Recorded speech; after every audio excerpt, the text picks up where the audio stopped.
Return to the land of your soul. Return again, return again, return to the land of your soul. Return to what you are, return to who you are, return to where you are, born and reborn again. Return again, return again, return to the land of your soul.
Return to the land of your soul.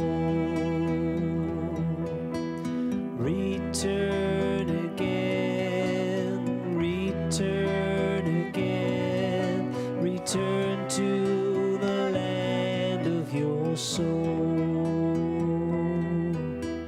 Return to what you are, return to who you are, return to where you are, born and reborn again.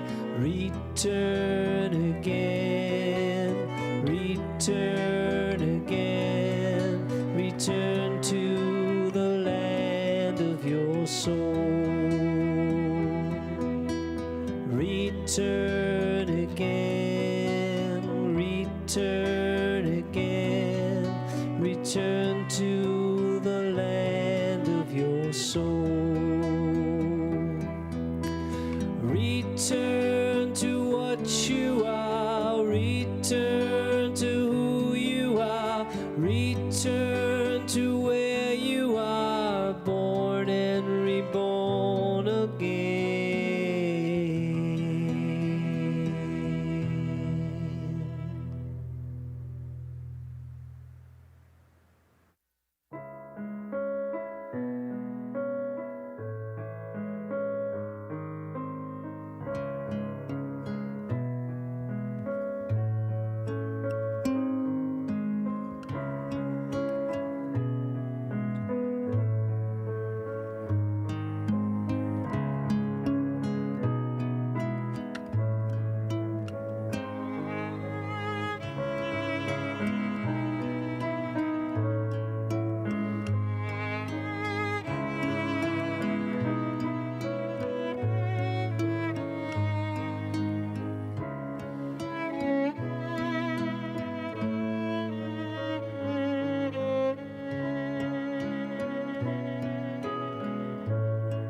soul. Return again, return again, return to the land of your soul. Return to what you are, return to who you are, return to where you are, born and reborn again. Return again, return again, return to the land of your soul. Return again, return again, return to the land of your soul. Return to what you are, return to who you are, return to where you are, born and reborn again.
return again, return again, return to the land of your soul.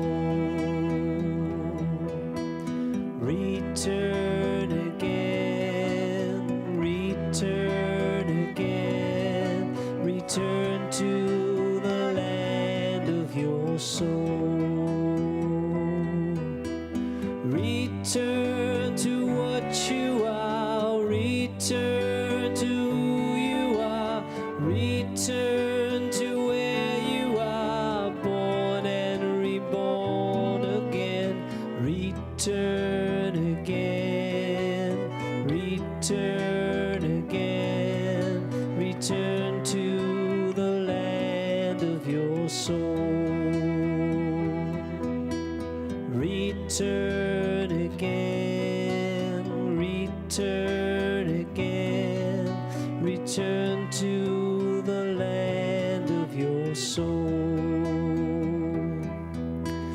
Return to what you are, return to who you are, return to where you are, born and reborn again.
return again, return again, return to the land of your soul.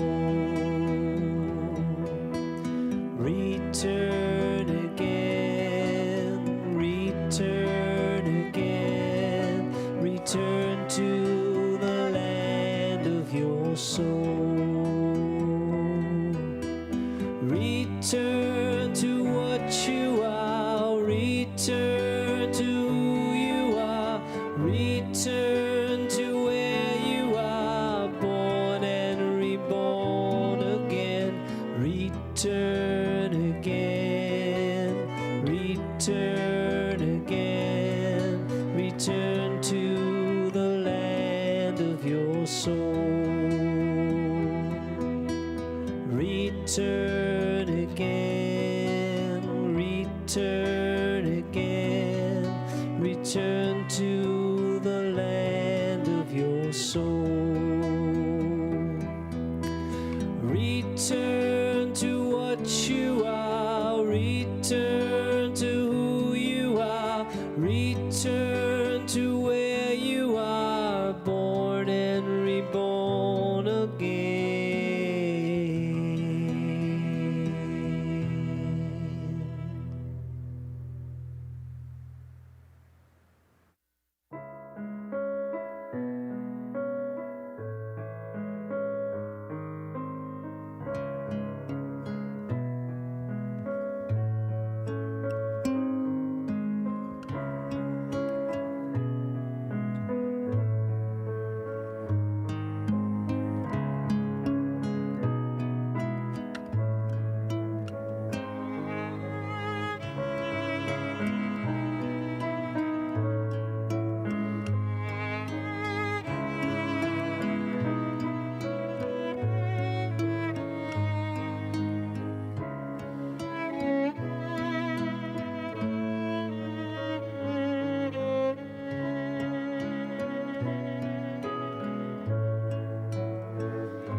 soul. Return again, return again, return to the land of your soul. Return to what you are, return to who you are, return to where you are, born and reborn again. Return again, return again, return to the land of your soul. Return again, return again, return to the land of your soul. Return to what you are, return to who you are, return to where you are, born and reborn again.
return to the land of your soul. Return again, return again, return to the land of your soul.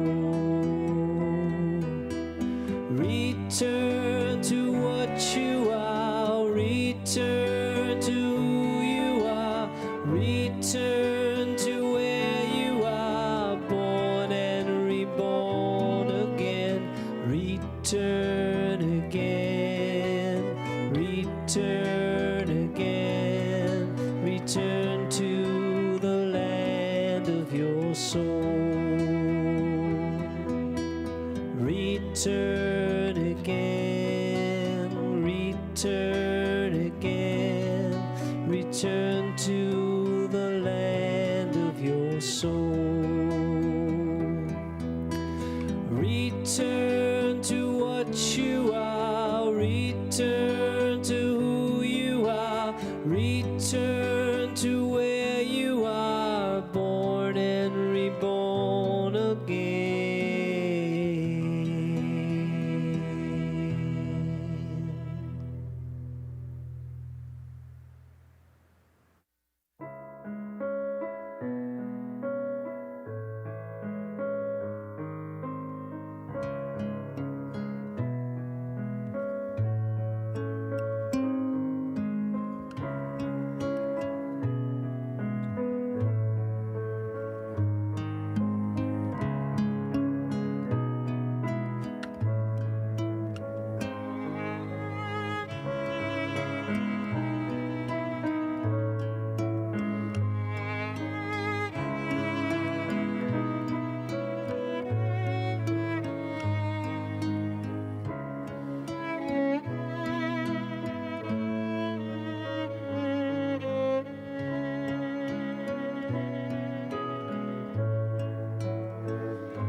Kol Nidre, the indelible prayer seen and seared into Jewish collective memory. Kol Nidre begs God's forgiveness for words of transgression we have not yet even uttered. Forgiveness for the vows we won't be able to keep. It intuitively understands the innately imperfect state of the human being. But it is more.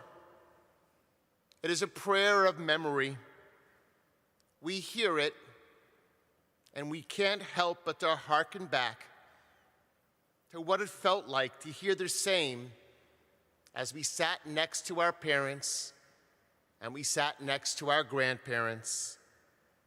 It impels us to remember them, and it impels us to understand that, like them, we are here to create memories for our own. Kol Nidre, in its simplistic depth, begs us to bare our souls, to confront the deepest parts of ourselves. The prayer pleads with us to strive to be better, to recapture our identity, to recapture our purpose for living.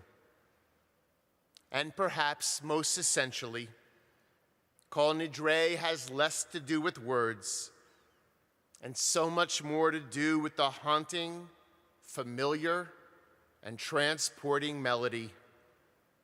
A melody that sews together the spiritual fabric of the unknown and the known, the disturbing and the comforting, the yearning and the realizing of our own potential. The melody is age-old. It invites us to feel the anguish and the inspiration of Cantor Summers, of Cantor Stahl, and now you, Cantor Fishbein. Kol Nidre, the memory, the forgiveness, the purpose of the soul.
We'll continue with the Baruch Hu, and please remain standing.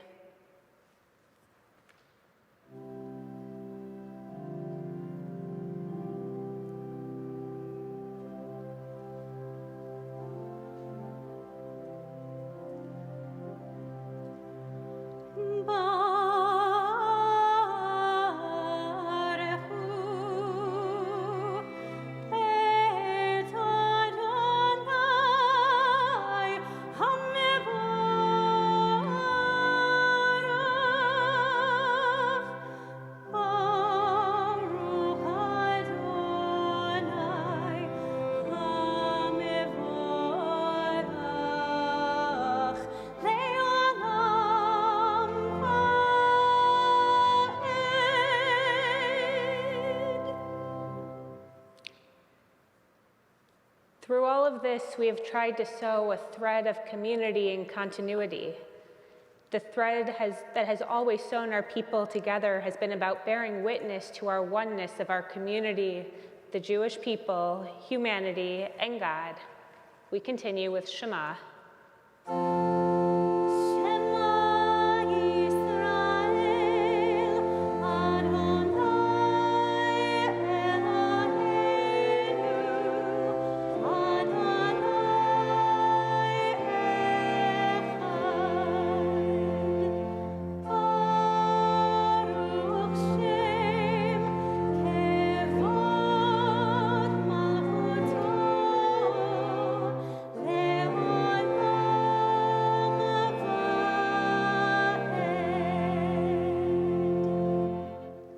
Please be seated. ואהבת את אדוני אלוהיך בכל לבבך ובכל נפשך ובכל מאודיך וחיו הדברים האלה אשר אנוכי מצווך היום על לבביך ושיננתם לבניך ודיברת בם בשבתך בביתך ובלכתך בדרך ובשוכבך ובקומך וקשרתם לאות על ידיך והיו לטוטפות בין עיניך וכתבתם על מזוזות ביתך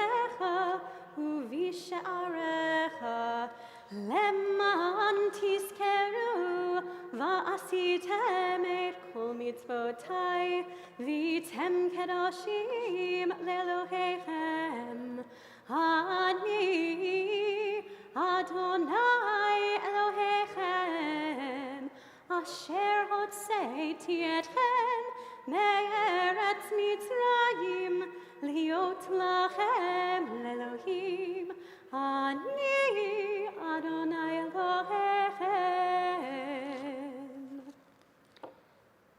As we look back into the past year, we see the reflections of uncertainty. Just as our ancestors did not know how long they would wander, we too feel a yearning for redemption. And on this most sacred of evenings, we seek forgiveness, praying for a new start. We continue with our ancient song of freedom, Micha Mocha.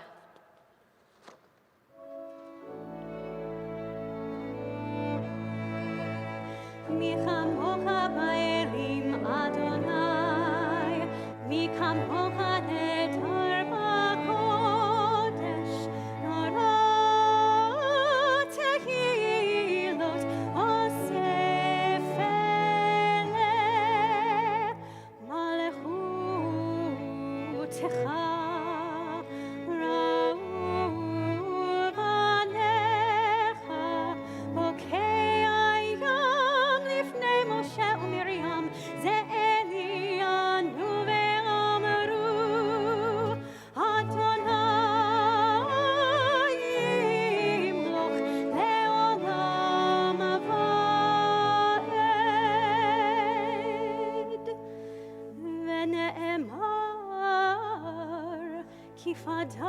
Adonai את יעקב וגאלו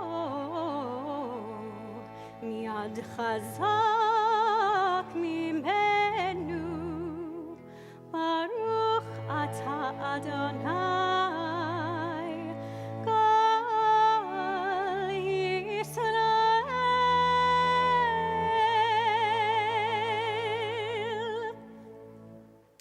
It is said, when the partition plan for Palestine was first proposed, David Ben-Gurion asked a respected colleague, Yitzchak Tabenkin, for his opinion. Tabenkin insisted that before giving his answer, he would need to consult the two people with whom he always spoke concerning difficult decisions. Who are these two people, Ben-Gurion asked. Tabenkin responded, my grandfather who is no longer living, and my grandchild who is yet to be born. What a compelling thought. During these days, we look to the wisdom of those who gave us life and those to whom we are going to raise up. During this evening of spiritual crossroads, in this year of uncharted waters, what would those who are no longer here have to say about how we are charting our way? As we look into the mirror, dear God, give us clarity of wisdom to hear the chorus of voices of both past and future, and of course, the still small voice that lives within each of us. As we did last week, we want to invite you to interact with us and reply with some of your sense of feeling about the question. The question, what would your ancestors, our ancestors, and descendants advise us about how we should live our lives? If you can, just in 1 or 2 word answers. It will appear on the word cloud later.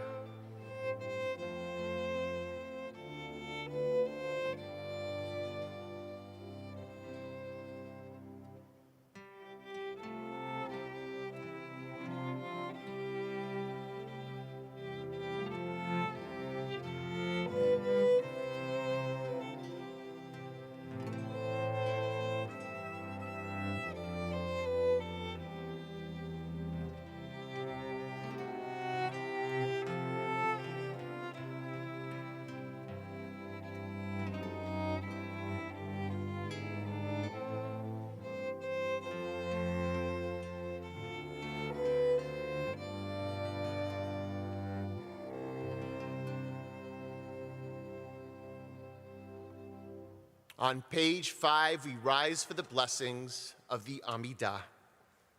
Adonai tzifatai tiftach ufi yagid tehilatecha.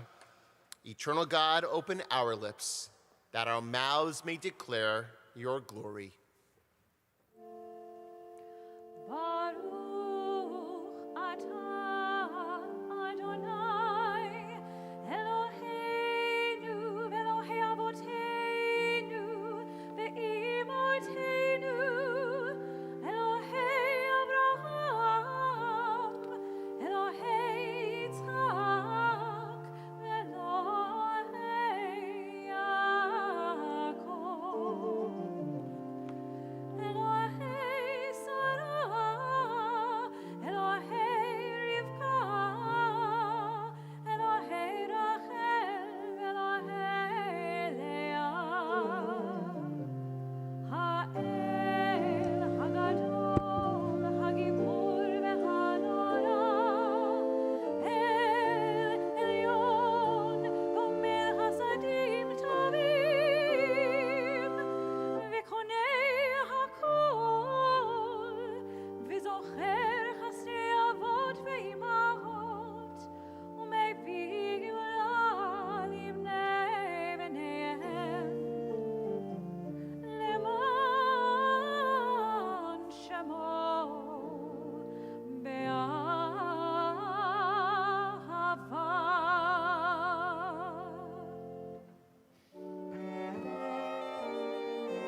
אתה גיבור לעולם אדוני, מחיי הכל אתה רב להושיע. מחלקי חיים בחסד, מחיי הכל ברחמים רבים, סומך נופלים ורופא חולים, ומתיר אסורים, ומקיים אמונתו תשנה עפר. מי כמוך בעל גבורות, ומי דומה לך, מלך באמת ומחיה, מצמיח ישועה. מי כמוך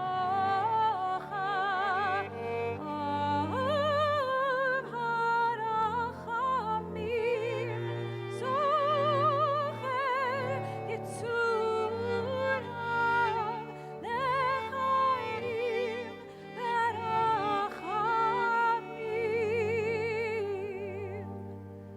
ונאמן אתה להחיות הכל.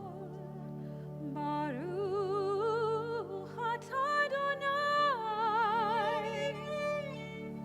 מחיי הכל. אמן.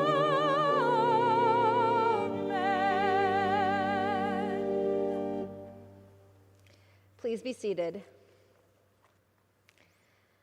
On this evening of atonement, gathered together in our own homes, we take this moment to pray for those who are in need of healing, the healing of body, the healing of mind, the healing of spirit. In whatever way the people we know in our lives need to be healed, we pray for them on this evening.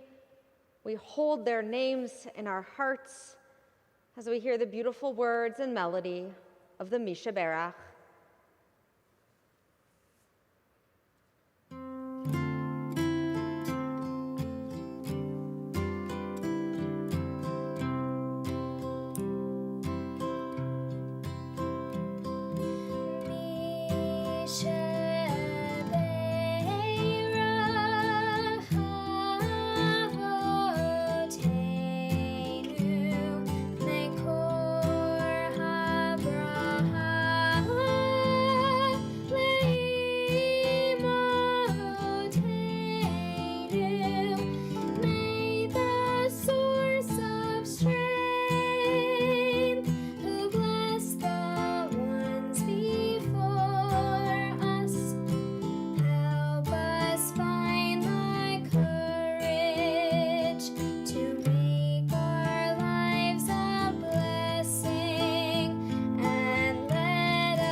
And with those sweet and hopeful words of healing, we turn from the healing of our bodies, our own individual healing, to the healing of our world.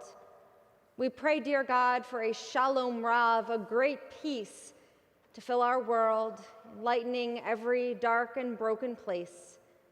Our prayer for peace, Shalom Rav.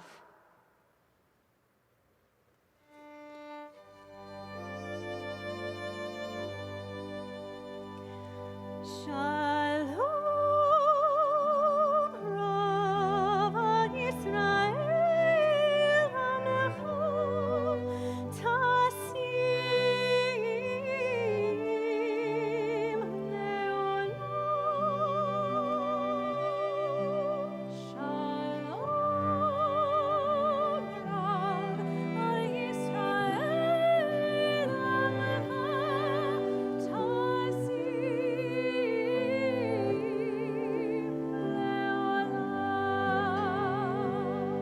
Ki ata melech adon lechol hashalom. Ki ata melech adon lechol hashalom. וטוב בעיניך לברך את עמך ישראל בכל עת ובכל שעה ישלומך.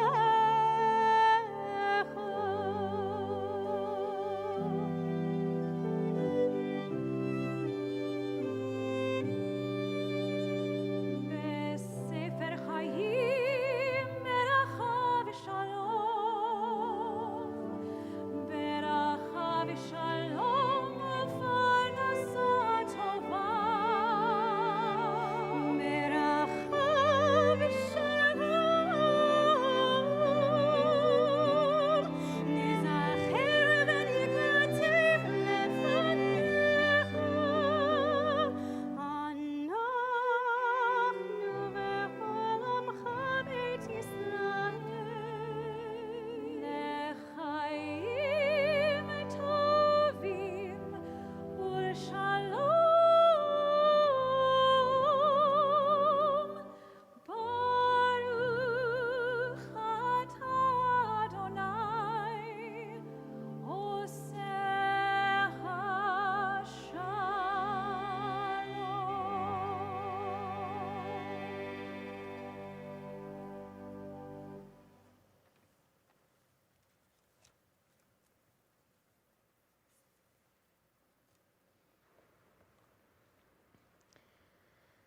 And in between the space of the grandfather gone and the grandchild yet to be, we stand here on this most holy night, ourselves wondering what has been and what will be. As we transition into a few moments for our own personal prayers on this Kol Nidre, we have an opportunity to see the responses of those in our community, what we are looking back toward, and what we are looking forward in this brand new year. Take a few moments to pray in silence.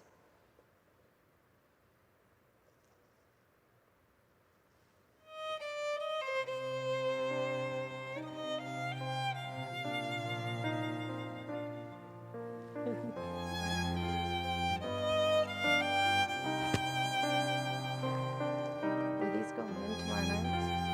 Are these going in?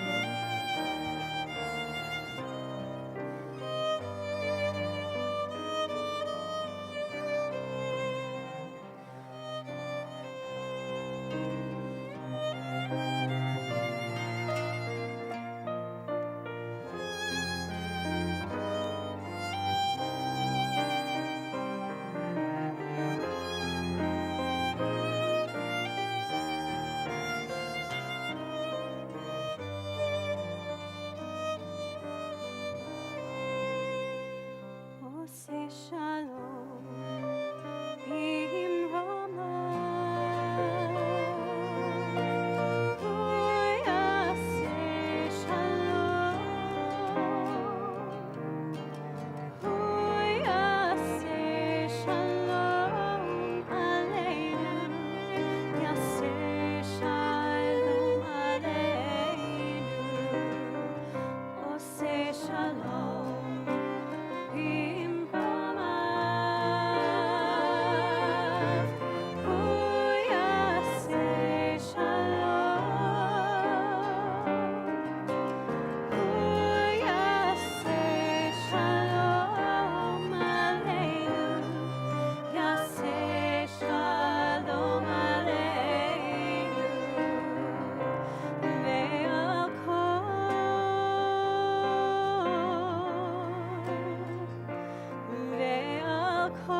Tonight, this evening of atonement, which can also be read at one-ment, a time when we attempt to be at one with ourselves, our relationships, perhaps even our Maker. In order to find oneness, we have to have the courage and the clarity to turn inward and seek the truth. What is the truth in our lives about this past year? Do we admire who we are and what we represent? We are not meant to be perfect beings, but we are called upon more than ever to reach a higher level of self. Yom Kippur reminds us about life as it ought to be. This is the moment when we build the bridge that connects us across the chasm from where we fell short to the other side of being and doing better. This is the moment for creating a truth about which we can be proud.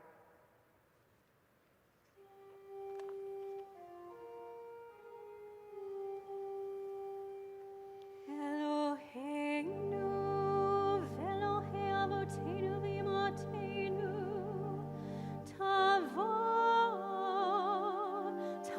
lefanecha tefilateinu,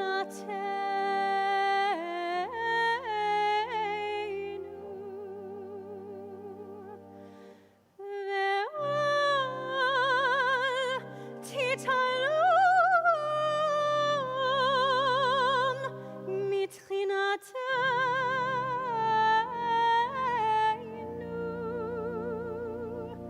she'ein anachnu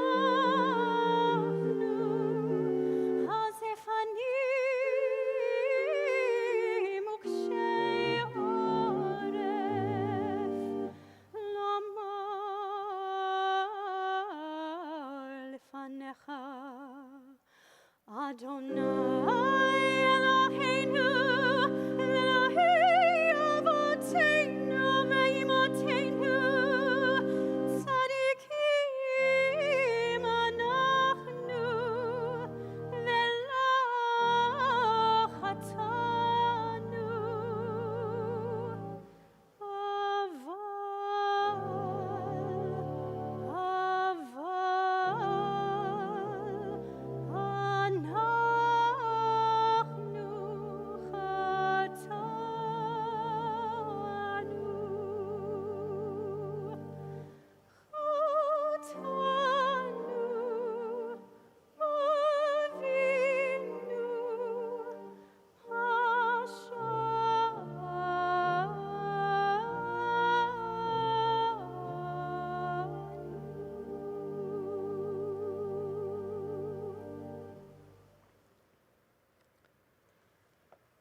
Even as we look inward, we must never forget that we are not alone in this world. Though we may be separate, we are part of a community from which we draw strength, courage, and hope. As we chant these words in response and in communal unison, even as we acknowledge our vulnerability, may we go from strength to strength.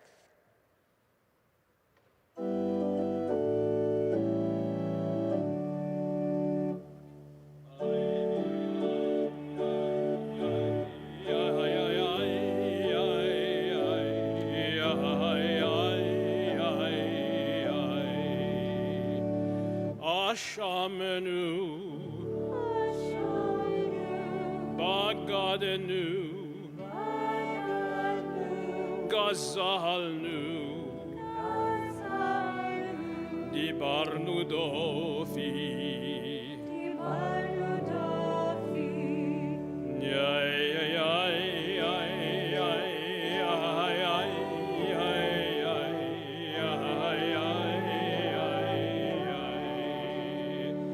Avinu, Hirshanu, Zanu, Hamasnu, Kafalnu משקר.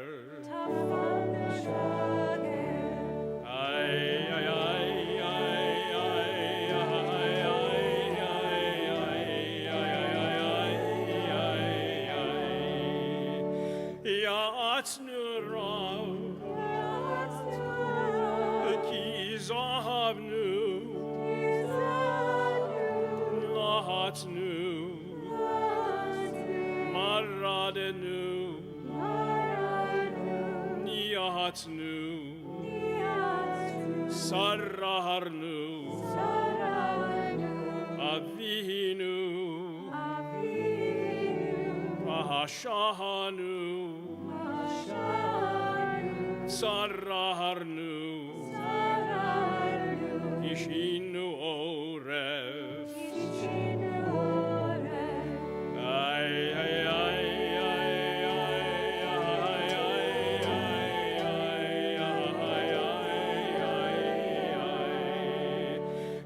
רשענו,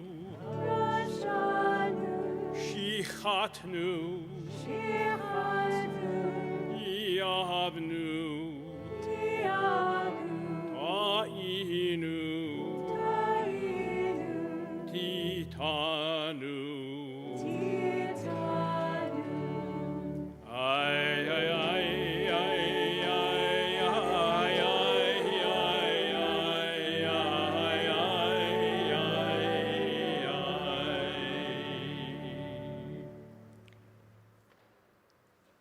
We continue with the Al-Khayt, our confession of sins. The cantor will chant in Hebrew, and we invite you to respond with us in English. על-חייט שחטאנו לפניך בזדון ובשגגה, ועל-החייט שחטאנו לפניך בדיבור ופה. The sins we have committed against you deliberately and by mistake, and harm we have caused in your world through the words of our mouths. ועל-החייט שחטאנו לפניך באימוץ הלב, ועל-החייט שחטאנו לפניך בתפרושות הפה. The sins we have committed against you by hardening our hearts, and harm we have caused in your world through careless speech. על-החייט שחטאנו לפניך בכחש ובזעזוע, ועל-החייט שחטאנו לפניך ברכילות. The sins we have committed against you through lies and deceit, and harm we have caused in your world through gossip and rumor. על-חייט שחטאנו לפניך בפלילות, ועל-החייט שחטאנו לפניך בזלזול הורים ומורים. The sins we have committed against you by judging others unfairly, and harm we have caused in your world through disrespect to parents and teachers.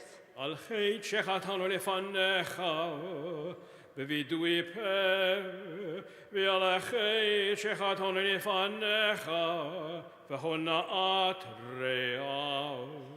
The sins we have committed against you through insincere apologies, and harm we have caused in your world by mistreating a friend or neighbor. על-החייט שחטאנו לפניך בחוזק יד, ועל-החייט שחטאנו לפניך במשא ומתן. The sins we have committed against you through violence and abuse, and harm we have caused in your world through dishonesty in business. על-החייט שחטאנו לפניך בגלוי ובסתר, ועל-החייט שחטאנו לפניך בפריקת עול. The sins we have committed against you openly and secretly, and harm we have caused in your world by losing self-control. על-החייט שחטאנו לפניך ביצר הרע, ועל-החייט שחטאנו לפניך בנשך ובמרבית.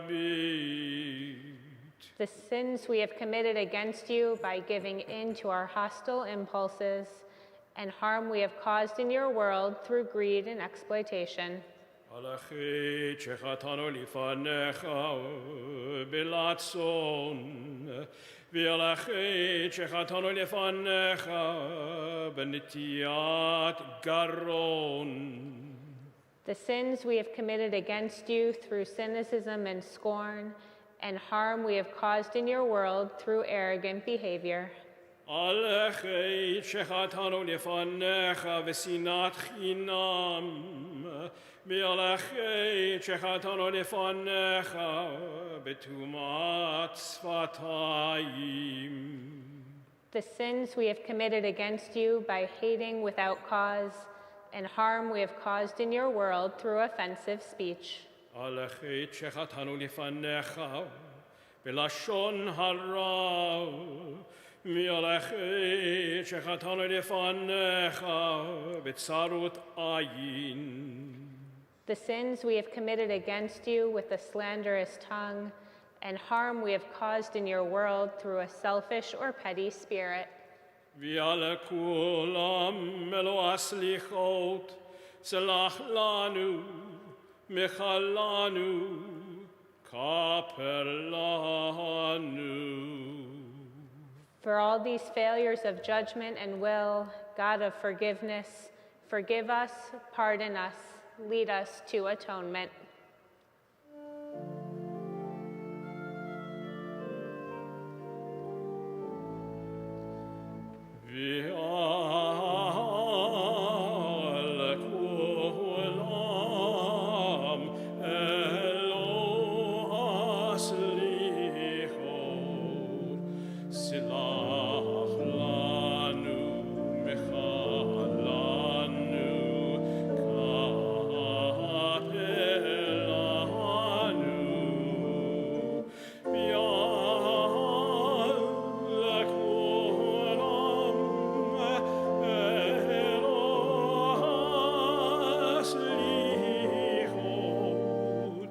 Slach lanu, mechal lanu, slach lanu, mechal lanu, kapel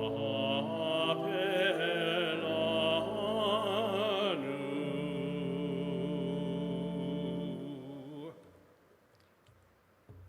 Individually and collectively, dear God, we call out to you. We need you more than ever to hear our prayer.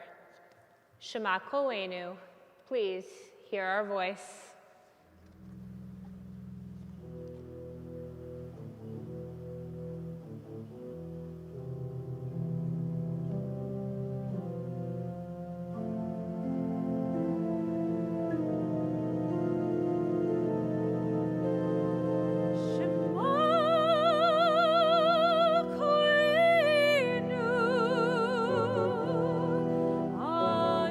Adonai Elohim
We moved from Long Island to a rough Upper West Side in 1976. In those first years that we lived there, I got mugged at least 20 times. 100% of those muggers were either black or Latino. And so to this day, when I walk down a street and I see a group of people that resemble that vibe or that energy that I felt when I got mugged as a kid, I immediately walk to the other side of the street. And I'm not here the way it's in vogue these days for leaders to get up out of guilt and make admissions. But I will tell you that I'm racially biased. I'm reticent to say it aloud. Thousands are watching. Because of tech problems, we get onto Facebook, and now hundreds and hundreds of more are watching. People take clips, they doctor them, they manipulate them, and after it's all said and done, I wonder, will this be the night that Rabbi Matt Gewirtz gets canceled? Will this be the night that I'm going to be pulled from being the president of the Coalition of Religious Leaders of the state of New Jersey? Will this be the night that Morning Joe calls me and says, we no longer want you as a national contributor? Will this be the night that Rabbi Matt Gewirtz gets canceled? It seems to run in the family these days. You see, after our kids being locked in for a while, my eldest, Jake, your shofar blower, wanted more than anything to get back on the baseball field. And because of a really generous heart of his high school coach, he got the kids back on the field when they were allowed and started looking to get them into any tournaments possible. He started to play, and he came home from a specific tournament, and I said, how did it go? He told me about his hits, about his fielding, about his pitching. I said, it sounds great. And he said, something strange happened, though. I said, what is it? And he said, a policeman threw out the first pitch. I said, well, that's great. He says it was great, but something else was going on. They were selling T-shirts that said the tournament was called Back to the Blue. Now, to be honest, I didn't know exactly what it meant, but as I looked it up on the internet, there's Black Lives Matter, there's something called Blue Lives Matter, and there's certain elements of Blue Lives Matter that don't just stick up for police, but somehow are also intrinsically anti-Black Lives Matter. Well, within a couple of hours, my wife, who's a big macher on the baseball boosters, her phone blew up, Maplewood and South Orange blew up. You see, what happened is some, and I mean this, left-wing fanatic in town took the poster, took the flyer of the tournament, doctored it, manipulated it, so it looked like our Maplewood South Orange boys created the tournament, fundraised for the tournament, but on the backs of racism, on the backs of saying we support police and hate black people. You could imagine what happened in town, thousands and thousands of comments on a thread, calling for the head of the coach, calling for the head of the athletic director, and most painfully for us, calling the baseball team, 15, 16, 17, and 18-year-olds, all of them were canceled as racist. Kids still trying to figure out the nuance of bias versus racism, etc., were all called racist in thousands and thousands of comments.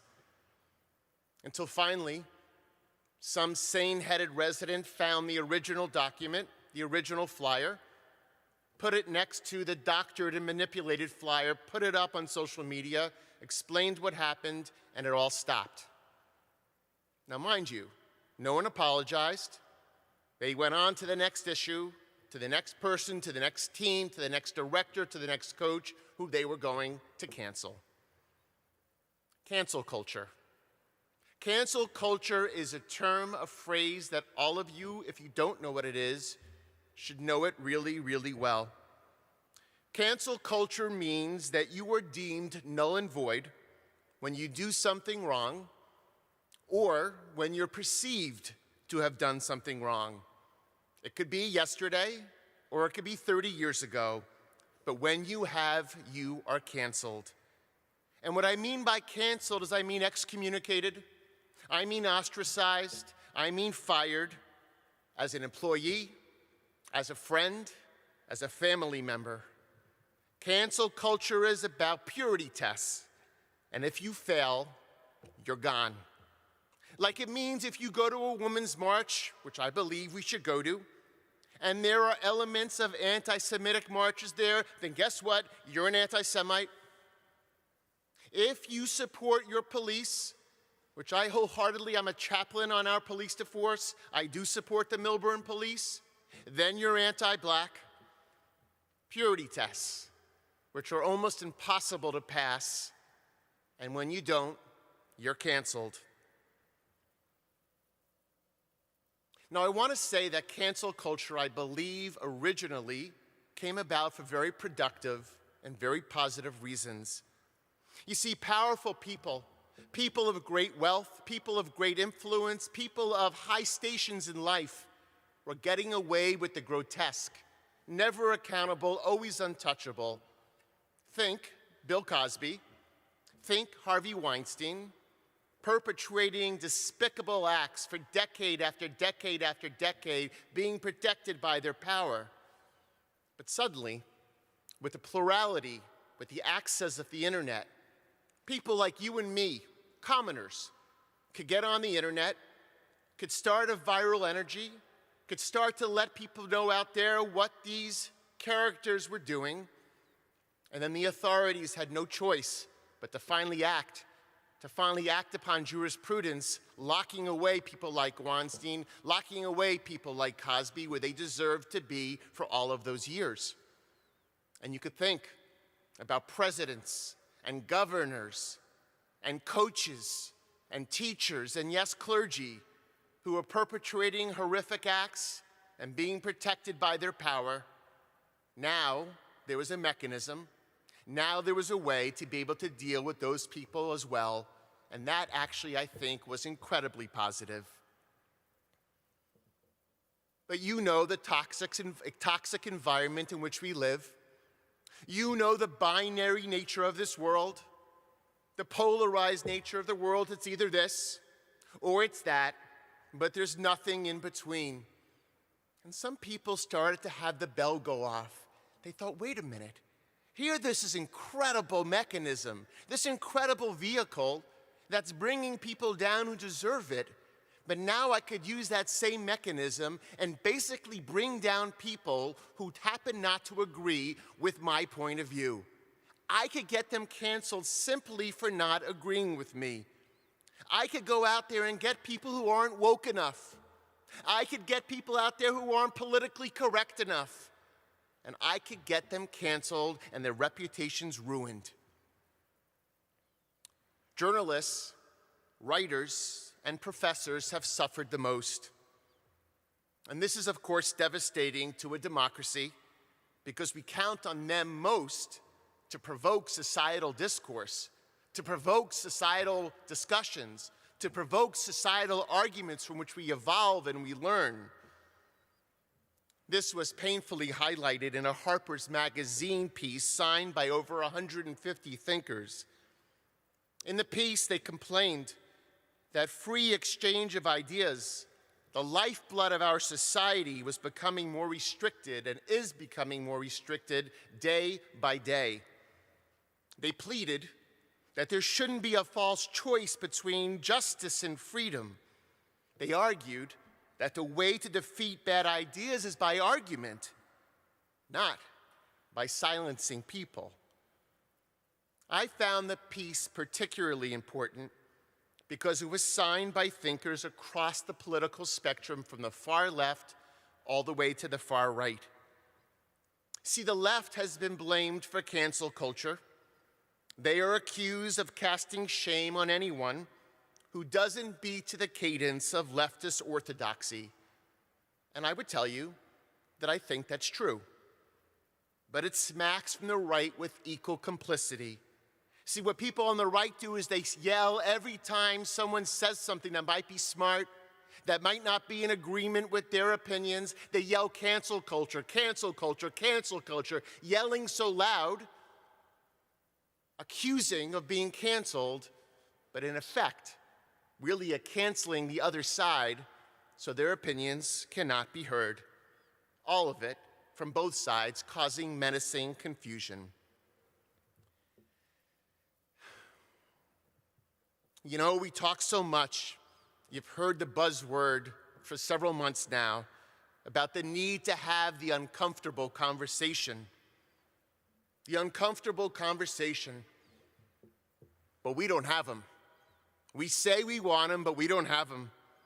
We complain that we want so badly to be heard. We protest that we want to share the deep misunderstandings of our soul. But instead, we're just plain mean to each other. It manifests in left-wing woke mobs, and it manifests on the right with a growing and dangerous sense of autocracy. Pick your poison. They both lead to the hollowing out of the center, and they both lead to the utter destruction of the American moral fabric. They shame people. They shame people by taking the only thing that the Talmud says we could take to our grave. You can't take your boats. You can't take your shirts. You can't take your ties. You can't take your dresses. You can't take your jewels.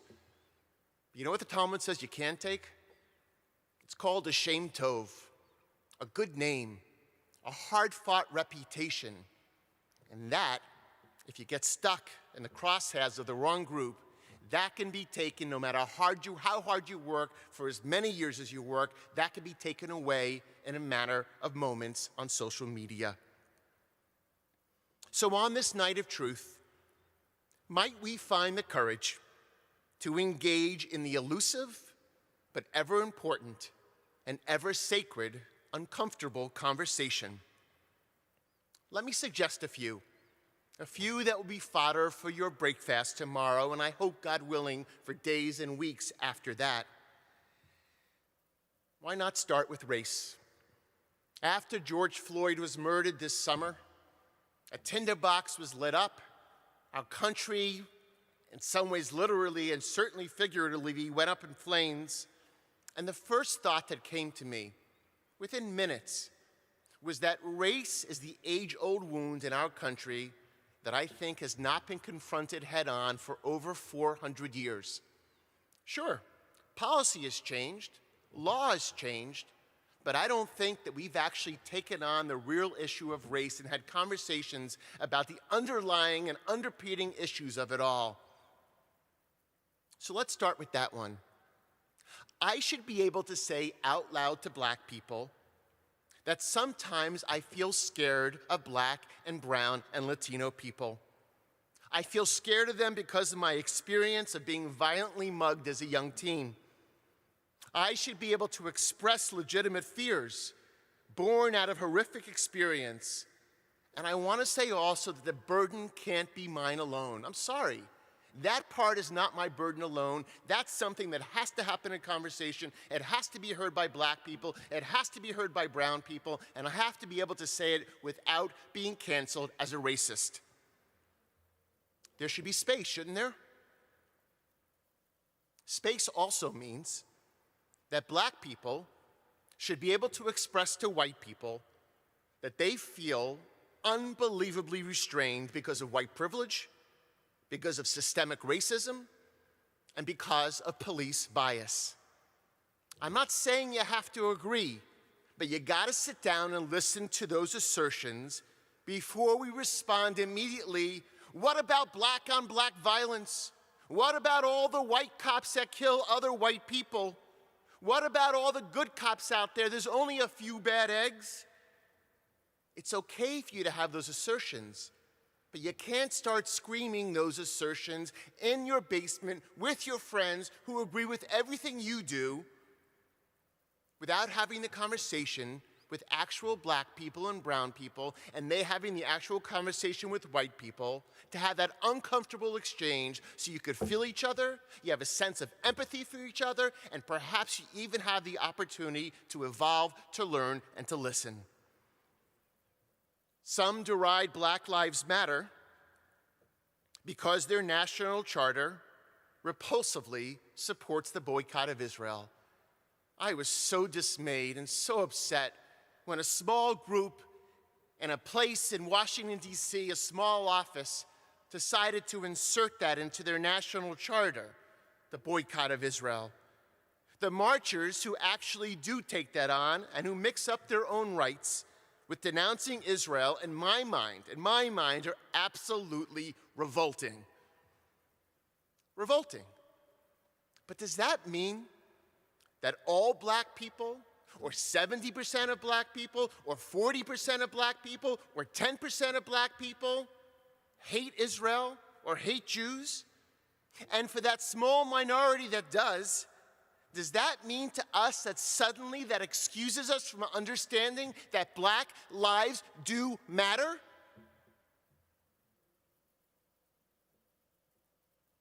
Have we spoken to Black people about our concerns vis-a-vis Israel?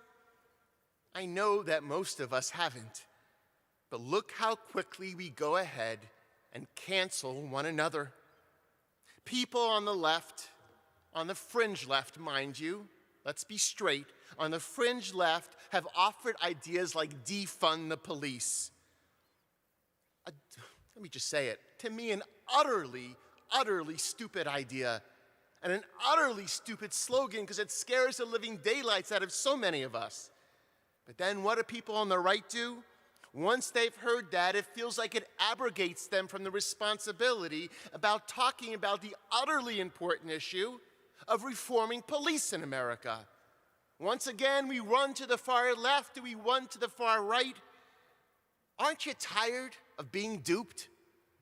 Aren't you tired of being goaded? Let the fringe be the fringe. Let us otherwise, most of us who are in the center, act rationally and act normally and not be pulled to the fringes of society. You're being duped and you're being goaded. There's truth to be told and there's truth to be heard on both sides, so let's talk.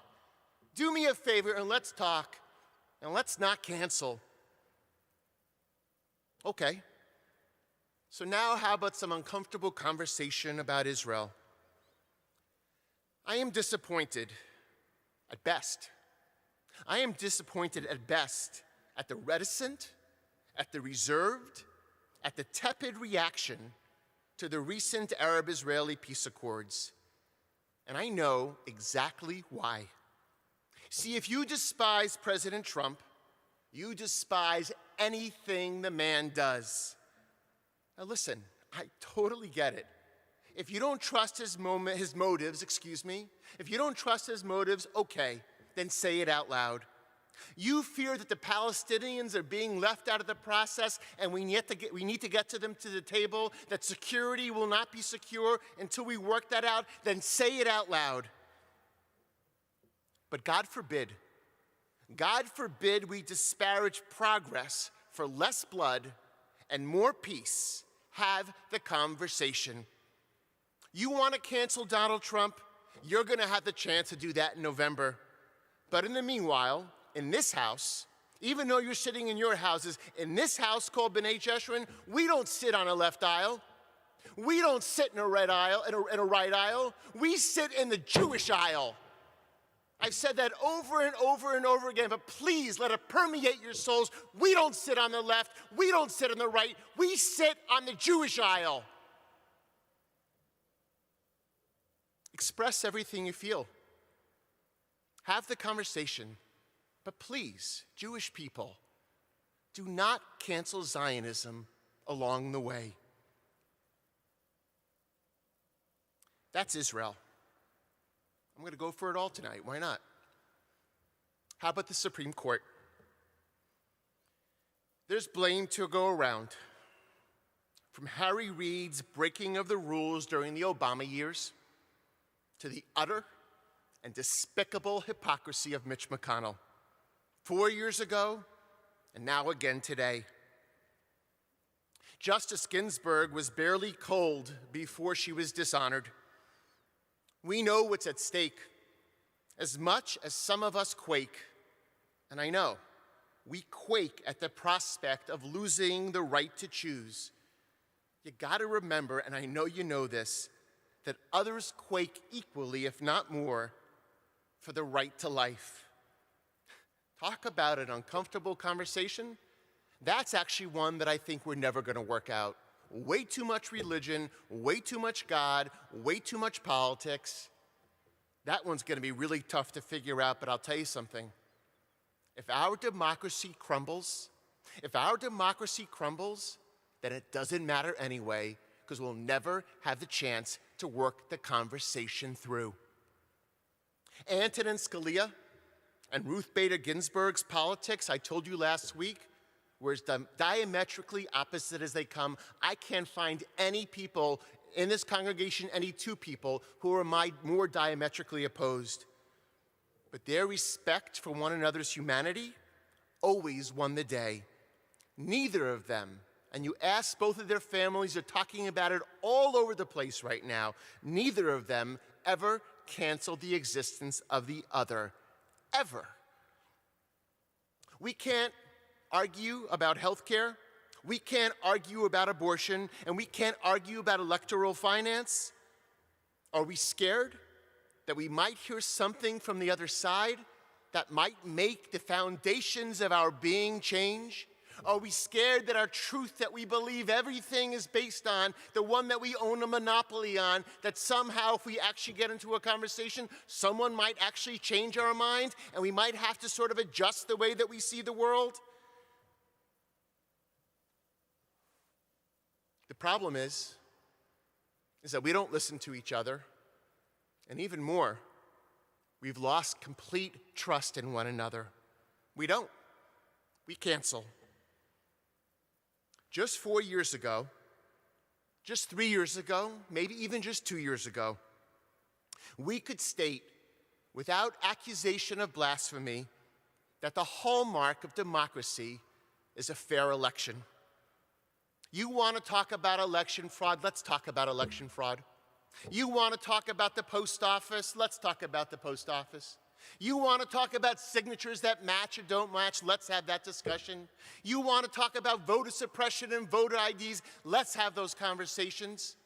Let's have all those conversations. Let's work it all through. There's so many brilliant people in this country, right in this community, that if we put it on the table, we could easily, and I mean easily, work it out. We put people in space. We can't work out those issues. But no one,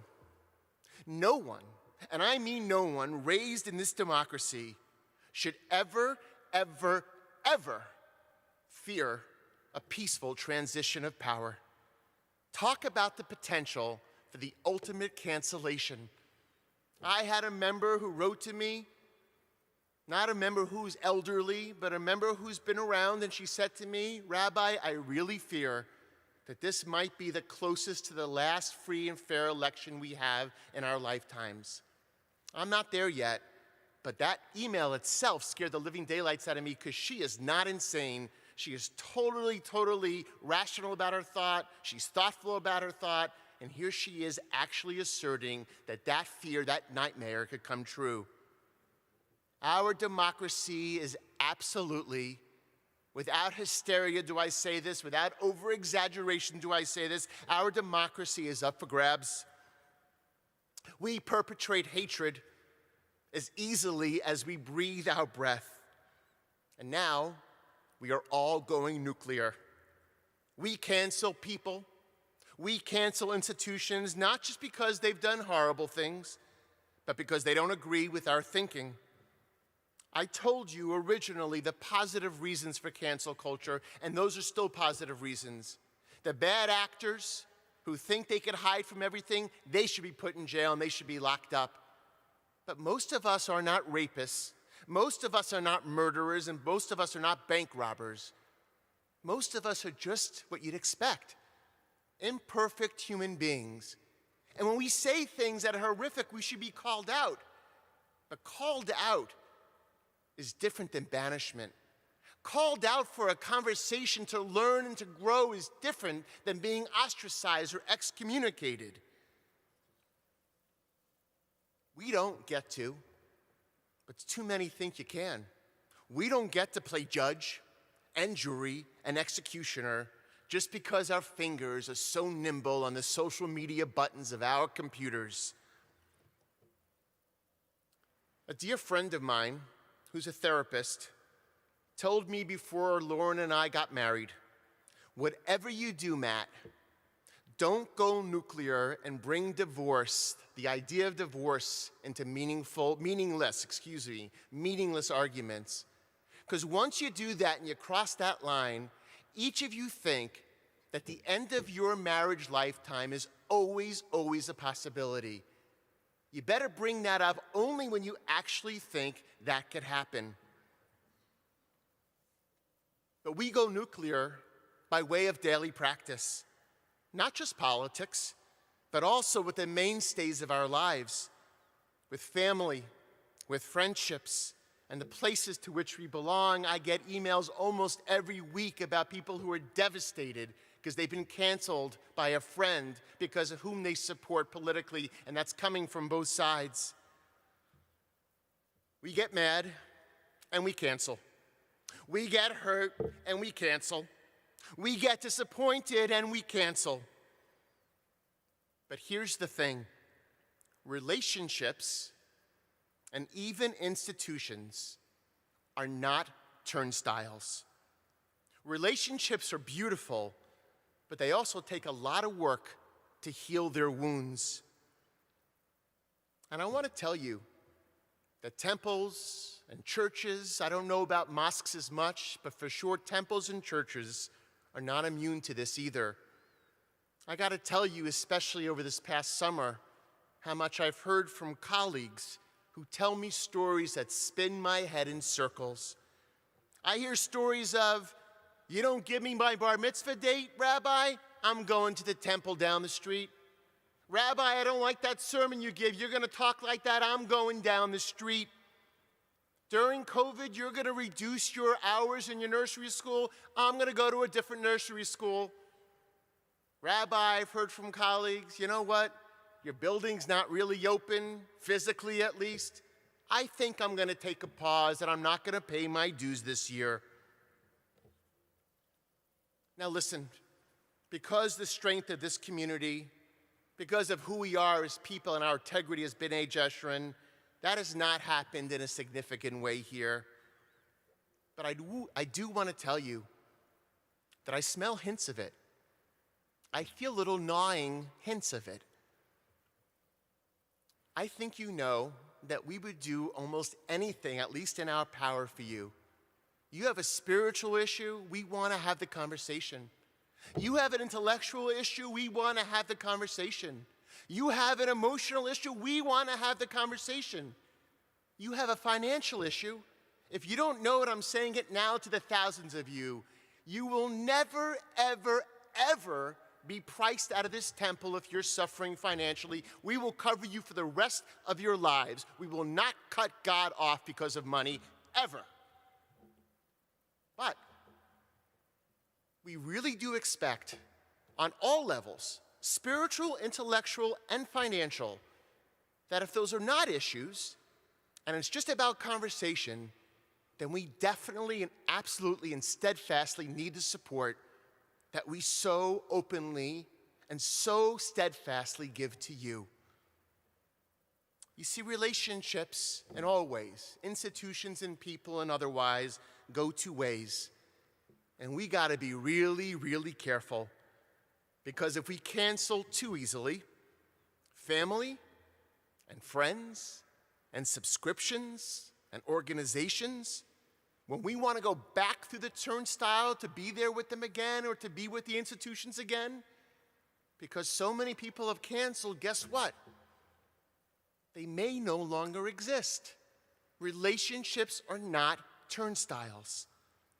If we only surround ourselves with people who are exactly like us in opinion, exactly like us in thought, we're going to end up really, really lonely, utterly myopic, monolithic with no stimuli to help us evolve. This is the night of nights. This is the day of days. This is the day of tshuva. when we're supposed to open up conversations, to reconcile, to express our differences, to talk about how different each of us is, and then somehow find a way to come together, not because we have to be the same, but especially because we're different. That's what Yom Kippur is about. That's what Tshuva is about. Not narrowing the space, but opening the space. And if you don't hear from my words, maybe you could hear from music. Max, why don't you play some of that music that opens our hearts, that makes us plead and petition to that one that we call Avinu Malkeinu. Listen to that music and let it open you up. Let it make your bandwidth big and wide and large.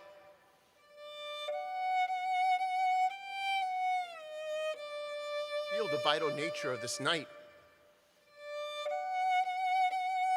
This is the day that teaches us running out of time. And we are running out of time. So let's plead. Let's petition.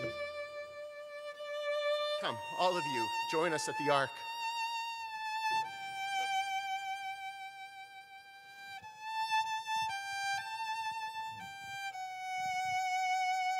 Oh, Avinu Malkeinu, we're here once again in this year now of 5781, and we come to you on this night of truth and ask you to help us have clarity to see through the clouds of deception. Avinu Malkeinu, remind us that uncomfortable dissenting opinions are actually a part of our process of healing. Avinu Malkeinu, give us the wisdom, give us the intestinal fortitude not to commit social homicide.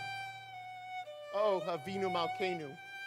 Avinu Malkeinu, instead of radical nullification, guide us with radical love. Avinu Malkeinu, help us understand that life is not about us versus them. Avinu Malkeinu, please help us to diminish the idolatry of nastiness, to save the dignity of this nation. Avinu Malkeinu, I plead with you, I petition you to slow our tongues, to slow those typing fingers on the computer, to get us off of Facebook and Twitter all the time and open the gates to compassion. Avinu Malkeinu. Avinu Malkeinu, please hear me. Our nation is a reflection of our own behavior. We can still save our democracy. May our bandwidth for dialogue be as wide as your willingness to forgive. Oh, Avinu Malkeinu, remind us that we Jews will not be redeemed until we act as one people. Our nation will not be redeemed until we act as one people. Our people, working to continue an epic American story, please, dear God, to give us the privilege for all of our children and all of our generations to come, because that would be one heck of a legacy to bestow in this time of illness. That would be one heck of legacy to bestow in this time of fear, to heal our collective soul. Avinu Malkeinu, please hear our prayer.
remain standing, Aleinu. Alkeinu l'shabeach l'adon hakol, l'ateit gedula liotzer bereshit, shelo asanu k'goyei haratzot, velo samanu k'mishpachot ha'adama, shelo sam chelkeinu kahem, v'gvar aleinu kechol hamonam, v'anachnu korim u'mishtachavim u'modim lifnei melech malchei hamlachim hakadosh baruch hu.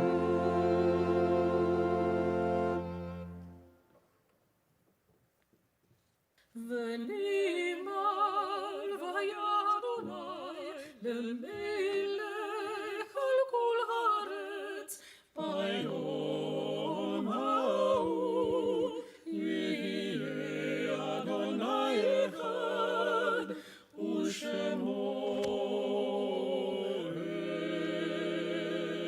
אחד.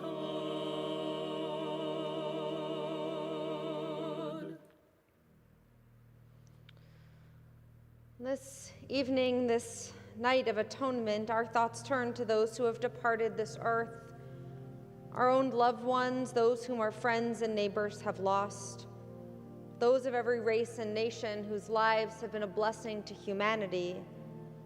As we remember them, we meditate on the meaning of love and of loss, of life and of death. In the last 7 days, the period of Shiva, we remember Abraham Schneider, husband of Diane, father of Judy and Miriam, grandfather of Dylan and Jacqueline and Jessica, Bethany and Molly. We remember Alejandro Gabriel Kreisman, brother of Patricia. We remember Anita Carr Shapiro, sister of Eugene. We remember Harry Penzo, father of Diane, grandfather of Samantha and Jeff, and great-grandfather of Sydney, Madison, and Carly. And we are saddened to announce the passing of Rochelle Jacobs, mother of Lisa and Eric and Dana and Neil. Her funeral service will be held this coming Tuesday. In the period of Shloshim, the 30 days of mourning, we remember Evelyn Ginsberg, Richard Manis, Lillian Sokolow, Dr. Michael Stone, and Ellen Tabbs.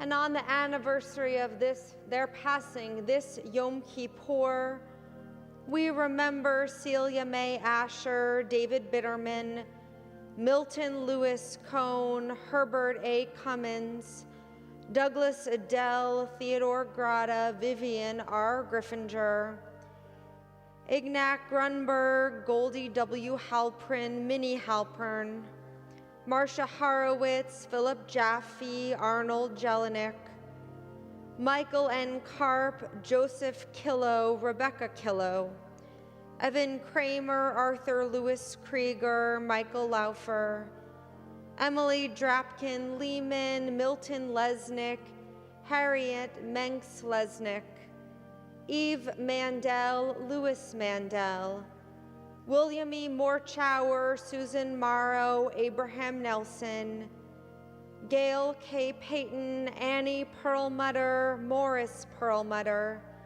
Anna J. Press, Hannah Resnick, and Max Sachs. Zecher Tzadik Livracha, may each of their memories ever be a blessing for us in our own lives. Page 14, we rise wherever we are, joining together in our prayer of memory the words of the mourner's Kaddish. Yit Gadal v'yit Gadash Shemei Rabbah, Be'alma divrach hirutei v'yamlich malchutei, B'chayachon uv'yomechon uv'chayei d'chol Beit Yisrael, Ba'agala uv'izman kariv v'imru amen. Yehi Shmei Rabbah Mevarach Leolam Olamei Almaya. Yitbarach v'yishtabach v'yipa'ar v'yitromam v'yitnaseh v'yithadar v'yitalev v'yithalal shemei dekud shah brichu elam min kol birchata v'shirata tushbechata v'nechemata da'amin ram be'alma v'imru amen. Yehi shlama rabba min shemaya v'chayim aleinu v'al kol Yisrael v'imru amen. Osei shalom bimromav, v'ya'asei shalom, aleinu v'al kol Yisrael, v'imru amen. May the source of peace send peace to all who mourn, comforting all those who are bereaved everywhere. As together we say, amen. Please be seated. Friends, as our service comes to an end, we want to share with you a few announcements about what is happening tomorrow and what is happening in the weeks to come in our community. You'll see the service schedule tomorrow, 9:30, our pre-reader service, 10 o'clock, our family service, and 11 o'clock, our sanctuary service. One important change at 1:30 tomorrow, that will leave you enough time to finish watching services and then get in your cars if you'd like to come in person for Rabbi Gewurtz's study session, which will be outdoors safely. If you'd like to join him there, if you'd like to join us by Zoom, one of the rabbis will also be there fielding questions so all can learn together. That's at 1:30. 3:15, our afternoon healing service, 4 o'clock, our Yisker service, and our Nila service at 4:45. The final blast of the shofar and our Havdalah service will be about 5:20. We invite you to join us for the whole day, and it feels really good to know that we can all be together in some way. As we do each year, perhaps some of us are fasting today, tonight, and tomorrow, but it's really important. There are many, many hungry people in our community. Information about what specific items to bring for our food drive, you can bring them all day tomorrow and actually all day the next day. So please make sure that you do your part in helping to make sure that people are fed and nourished in our world.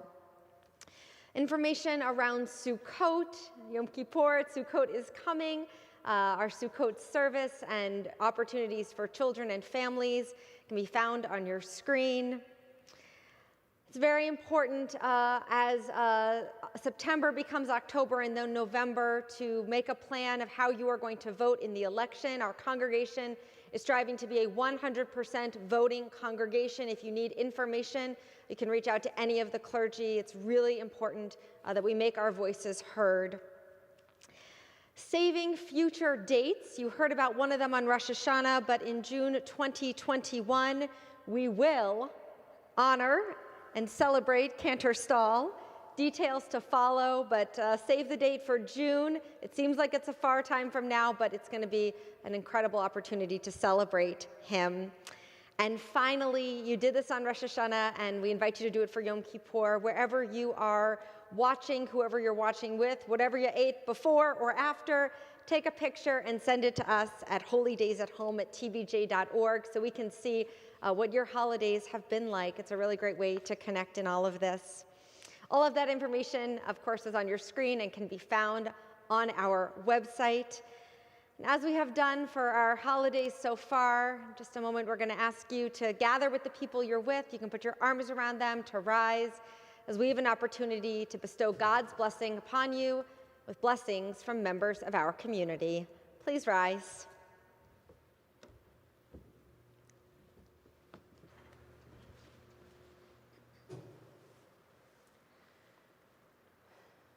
Yivarechecha Adonai ve'yishmerecha.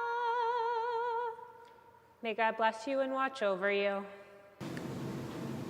May peace be created through understanding, tolerance, compassion, selflessness, and love for family, friends, and ourselves. May love be felt through kindness, compassion, and gratitude. Ya'er Adonai panav elecha v'yichuneka May God's countenance shine upon you, granting you compassion. May you be protected from the scourge of bigotry, the acceptance of ignorance, the cruelty of illness. May we be lifted up by having gratitude and acknowledging all that we have. Yisa Adonai panav elecha, v'yasem lecha shalom. May you be blessed with good health for yourself and your extended family. May you be protected from the darkness of the world. May God of God's infinite wisdom grant all of you the most precious gift of all, and that is the gift of shalom, of wholeness, of balance, dear God of peace, of your minds, of your bodies, and of your dear and sweet, sweet spirits, as together as one congregational community from home to home, from heart to heart, we say together, Amen. Shana Tova, everyone.